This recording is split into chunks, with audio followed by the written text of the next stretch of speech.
great environment, ended up being great weather. I thought obviously we came out and really started, very similar to the way we ended last week. Defensively, we're doing some special things right now.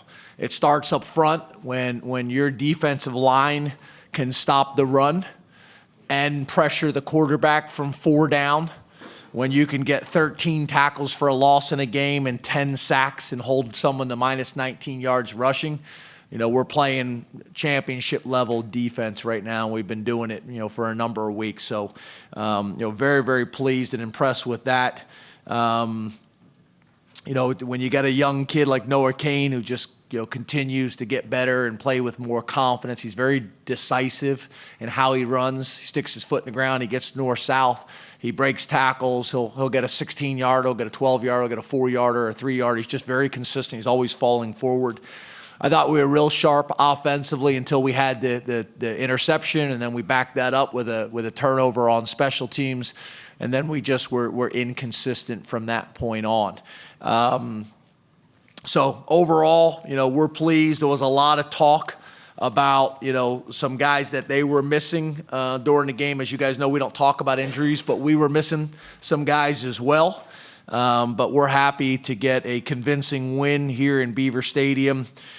We continue to get better on 3rd down on defense. We continue to get better on 3rd down on offense. So that's positive. But obviously there's some things that we got to get cleaned up on Sunday and Monday so that we have an opportunity to be 1-0 next week. But, we're going to enjoy winning around here. We're going to celebrate this. There's going to be a bunch of people in town. Obviously, there's a bunch of people on campus. I told our guys to go out and enjoy themselves, but no issues whatsoever. So I'm asking the 250,000 people that are in this town to make sure there's no issues tonight. So Monica, the police officer, asked me to make that announcement too. We want no issues. That's football players and everybody in town. Go enjoy yourself, have fun, no issues, no problems for anybody. That's you too. I know you got a wild side. Yeah. I've heard stories. I know people. Raise your hand and we'll get a mic to you. James, you've got a lot to consider with all the running backs. You've got a lot of talented guys. You did say that if someone separated themselves, I think you'd distill to 2 or 3 rather than 4. So what are you thinking now? Did Noah separate himself? Yeah, I'm not going to announce a change or a decision at the running back position before watching the tape and studying all those things. We thought Journey had a couple weeks where he did some good things, so he moved to the top of the depth chart. Obviously, after today, you could make some arguments that maybe that's Noah now moving to the top of the depth chart. I don't know if we've gotten to a point where someone's consistently in practice and in games that's separated themselves from the pack. So I still think we're going to play 4 guys, but there could be a guy that's the lead, starter. So I think, what we did is the starter, I think, got 2 series, and then we went 1-to-1 after that. But we'll see. I don't want to sit here and proclaim a decision's been made before we've discussed it as a staff or the players. Just in general, without talking about these guys, though, in all sports, different models of how you treat, for instance, in baseball, there used to be maybe 1 reliever or complete games. Now there's 5 pitchers. Yep. Could you see that happening with running backs? I do, and I also think football's changed as well, is where you better have 3 backs, and we're in a situation where we think we got 4, because I think the other thing is Devin Ford went in and did some really good things too. So we got some guys that we believe in. I think all of them are playing at a high level. I think Coach Sider's done a really good job with those guys as well. So we'll just see. We'll continue to evaluate, and the good thing is we got someone stepping up each week. It's not always the same guy, but we got somebody that's doing it. James, you said the offense was inconsistent. You scored 28 points in the first 16 minutes. Did you think that the play calling by design got less risky because of the way your defense was playing? Yeah, I didn't feel that during the game. We took some shots down the field, didn't hit them early in the game. We didn't really throw the ball down the field, but we threw the ball on time, and we were able to get separation and make people miss and take a 12-yard throw, 50. So explosive plays can come in a number of different ways. It's throwing it over their heads, or it's being able to run great routes, create separation, throw on time. And we just didn't do that as much in the second half, or we'd get a pressure or a hold or something to throw us off a rhythm. I did not feel that during the game, but we didn't execute. They made some adjustments, then we made some adjustments, but we weren't as clean with our execution.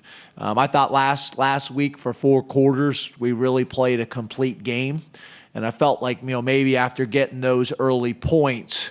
That maybe we took a deep breath and exhaled, and we don't live like that around here. We're gonna play for 4 quarters, 6 seconds at a time, and be aggressive for 4 quarters. So we'll look at the tape and see. James, sometimes noon starts can be tricky with maybe getting off to a slow start. That wasn't the case today. You mentioned you thought it was a continuation of the finish of last week's game. Can you pinpoint why you thought you got off to such a good start? Be it homecoming, confidence from last week, any reason? Yeah, I think we're a confident football team right now. I do. I think we're doing some really good things. Really in all 3 phases. I think we can be a little bit more consistent on special teams. I think we can be a little bit more consistent on offense. But we're really doing some nice things in all 3 phases. One of the things that we continue to do is get guys reps. We've done that for probably more games this year than we've ever had, where we're able to get backups in the game and allow those guys to play. But I think we've got a confident football team, and we got a locker room right now that those guys are having fun and not taking it for granted. And I'm very, very pleased with our team. I'm very pleased with our coaching staff. And again, like I said, we'll enjoy this win tonight, but we got some things we got to get cleaned up. And that's always going to be the case, whether we win by 1, whether we win by 7, or whether we win by 50, there's going to be things on tape that we got to get cleaned up. And at this level, that's what it's about. It's about consistency. You have certain players or you have certain programs that are able to do it from time to time. But the great programs and the great players are able to do it consistently. All those guys in the locker room have got a lot of talent, and they can show you 1 out of 10 times or 2 out of 10 times. The best programs and the best players are able to do it at a high level. So that's why our message is consistent. That's why our approach is consistent, so that we have the best opportunity that I think to be able to play at a high level as consistently as possible. When it becomes emotional and you're finding ways to drive the team, or you're finding ways to get people angry and turn the opponent into something like a monster, we don't do that. We focus on Penn State. We focus on our process and our approach. We respect all our opponents, but we fear none. And we've put some really good weeks of preparation together, which I think has led to a confident football team. We need to do it again. James, the special teams today, how do you think that kind of went after Jordan Stout got off to a hot start? How could you kind of assess what's been going on there? Yeah, I think inconsistent. Obviously we missed a field goal. We kind of had a freaky play. One of the things that we have an issue with is, I think some people are a little concerned to kick it to us. So on kickoff return, the ball's all over the place. I'm not talking about just today. I'm talking about throughout the year, whether they're kicking it deep, whether they're squibbing it, whether they're popping it over. Same thing on punt return. People are a little concerned to punt the ball to KJ. So now they roll out and do the low dribble. They roll out and then kicked it across the field, which sometimes that's a mistake, but that was clearly the plan based on how their coverage units were set up. So it gives you a lot of different things that you have to account for. And, sometimes when that happens, when the ball is kicked that short and it's inconsistent, then you get some freaky plays like we had today. But we need to be more consistent. We need to eliminate the penalties on special teams, and we need to make sure that we control the ball on special teams. James in the middle. KJ had a lot to do with your early great start with the punt returns, the receiving, blocking, everything. But he didn't seem to see the ball a lot in the second half. And what was your opinion of that and the fact that his decision-making on catching punts in the second half? Yeah, again, I think we need to be cleaner there. I think part of it is there'd be 1 minute it was a roll punt, and the ball would come out low and you have to go attack it in traffic, and then the next minute we'd adjust him up and the ball would be kicked deep over his head. So I thought they did a good job of kind of keeping us off balance there. in terms of getting him touches, it was a focus and an emphasis the entire game. Again, people are going to do some things defensively. You can't force the ball to somebody, but that was communicated, by me and with the offense the entire game. But again, people are going to do some things that you just can't force the ball to a certain player. And I think we all realize too that that's a big part of people's defensive plan each week is, making sure that they have some type of bracket coverage or whatever it may be on KJ. You're not going to stop him, but you can limit his influence. Time for 2 more, Mark. James, it seemed like Shaka kind of set a tone for your defense in the way that it played. Can you talk about that? And then how much does that open things up for some other people when they maybe have to focus on a guy who has a couple of early sacks? Yeah, he's not only does he have great quickness and speed, but he's a very, very smart football player. He's one of the more cerebral guys we have.